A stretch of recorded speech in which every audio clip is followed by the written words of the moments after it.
Crowds, security checks, cramped seats. Travel is stressful enough without worrying about your gear. But what if you could carry a whole mini emergency kit that's airport security and cabin friendly and it fits in your pocket? Let's take a look at my Altoids tin Travel Essentials.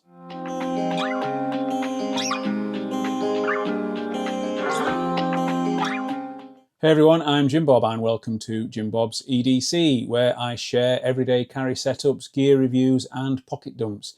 If you're into EDC knives, multi-tools, watches, flashlights, kits and pouches, you are in the right place, because what you carry carries you. I must admit, as a Brit, despite the mints originating on this side of the pond, I wasn't familiar with Altoids until I came across the tin's popularity in the EDC, bushcraft and survival communities.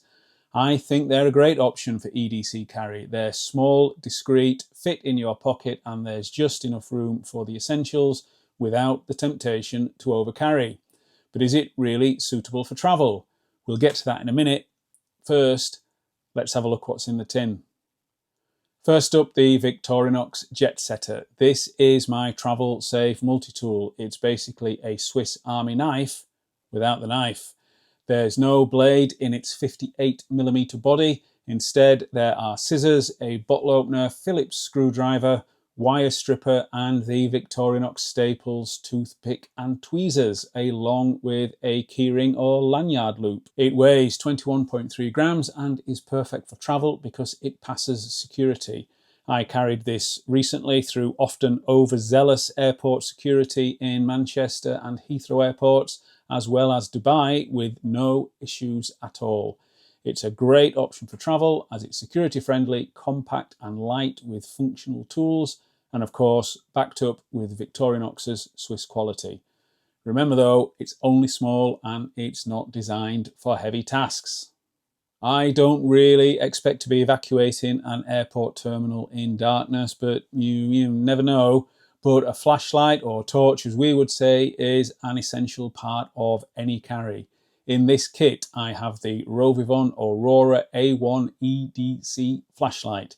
This is a tiny but mighty rechargeable flashlight.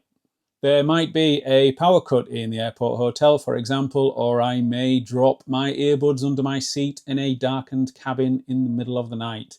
In whatever event, this little beast will be a great asset. Its 6 by 1.5 centimeter body is capable of delivering a massive 650 lumens on high, with lower settings of medium at 200, low at 25 and moonlight at 0.5. It boasts a peak beam distance of a whopping 110 meters from a body weighing just under 17 grams.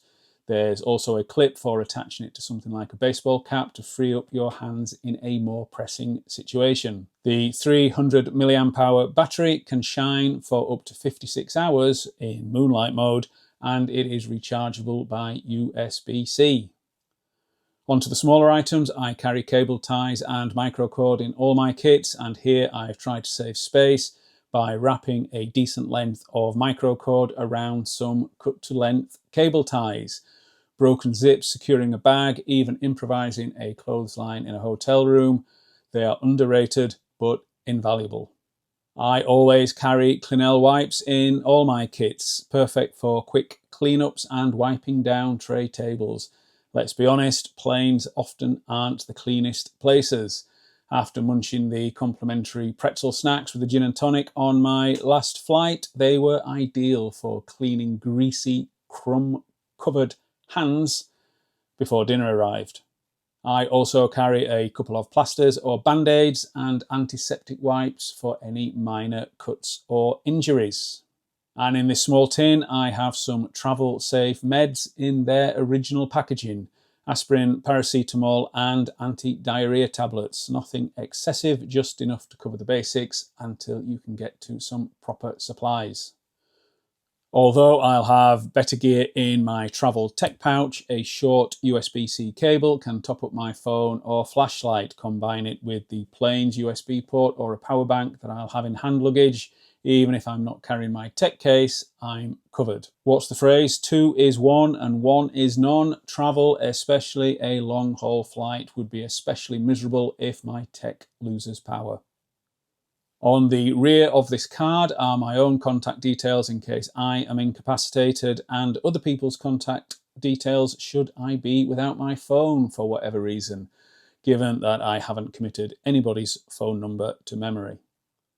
As with my other kits, I also carry a spare physical credit card for emergencies, just in case the Google Pay, Google Wallet option is unavailable on my phone. So that's the carry, but is the Altoids tin actually the best container for travel? Well, it's compact, it's unlikely to get crushed, and it's unlikely to spill, secured as it is with an elastic band. It's small enough to drop into a small bag or small sling, and even into your front pocket. The tin is designed for the process of travelling through the airport and on the plane, rather than an elaborate kit for the destination, so no water purification tablets, for example, titanium cutlery or rescue whistles. For that old school EDC charm and stealth factor, the Altoids tin holds up surprisingly well, in my opinion. I will have a bit more gear in my tech pouch, which I will cover on another video. So please make sure you're subscribed and hit that notification bell so that you know when that and all my videos have dropped. So that's my cabin-friendly Altoids tin travel carry, compact, discreet, and packed with items that will get you through airport security. Would you travel with something like this? What would you add to yours? What could I add to mine? Drop your suggestions in the comments down below and let's build the ultimate tin together. If you enjoyed this video or found it useful, give it a thumbs up, subscribe for more real-world EDC setups, and remember, what you carry carries you. See you in the next one.